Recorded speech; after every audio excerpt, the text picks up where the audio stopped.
బాబు సుదీర్ఘ రాజకీయ అనుభవం ఒకదానికి బాగా పనికొస్తుంది. ఏంటంటే, జరిగేదేదో జరిగిపోతది. అది పోలీసులు చూసుకుంటారు. నాకేంటి సంబంధం అన్నటువంటి ధోరణి కాకుండా, స్వీయంగా వ్యవహరించడం, వెంటనే స్పందించడం. డాక్టర్ ప్రియాంక మరణం ఎంత అరాచకం అన్నది దేశం మొత్తం చూసింది. గుద్ది గుద్ది చంపినటువంటి సంఘటన. దాంట్లో నెగెటివ్ వచ్చే పరిస్థితి వచ్చింది. మొదట వాళ్ళ తండ్రి ఆగ్రహం వ్యక్తం చేయడం, ఆ తర్వాత ఆయన స్పందించడం. 3 రోజులు గ్యాప్ అన్నది నిన్న గోరంట బుచ్చి చౌదరి గారు కూడా అంగీకరించారు.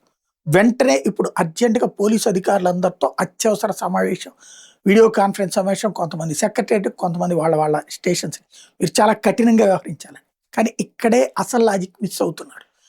రాజకీయ నాయకుల అరెస్టుల మీద పెడుతున్న శ్రద్ధ పోలీసులు పర్టికులర్‌గా ఈ నేర చరిత్రల మీద పెట్టడానికి అవకాశం లేకుండా పోతుంది. ఎందుకంటే ఆళ్ళ పనంతా ఇదే సరిపోతుంది.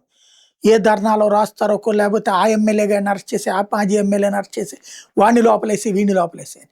ఆ లోపలేయడానికి ఆళ్ళ మీద తప్పుడు కేసులు తయారు చేయాలి. దానికి అనుగుణంగా తప్పుడు కంప్లెయింట్ చేయాలి. ఒరిజినల్ కేసు ఇప్పుడు రోడ్డు మీద మర్డర్ జరిగింది, ఒకడిని పట్టుకొచ్చి లోపల దొయ్యడం, లేకపోతే అది చేసినోడిని 4 ఇరక్కొట్టడం వాళ్ళకి సులభమే. అట్టంటి జరగకుండా చూడడం కూడా సులభమే. కానీ తప్పుడు కేసులు పెట్టి, తప్పుడు ఫిర్యాదులు తీసుకొని, తప్పుడు మనుషుల్ని తీసుకెళ్ళి ఇరికిచ్చాలనుకున్నప్పుడు బోలెడంత తప్పుడు పనులు చేయాలి. దాంతో అసలు వాటి మీద శ్రద్ధ పెట్టడానికి కుదరట్లేదు.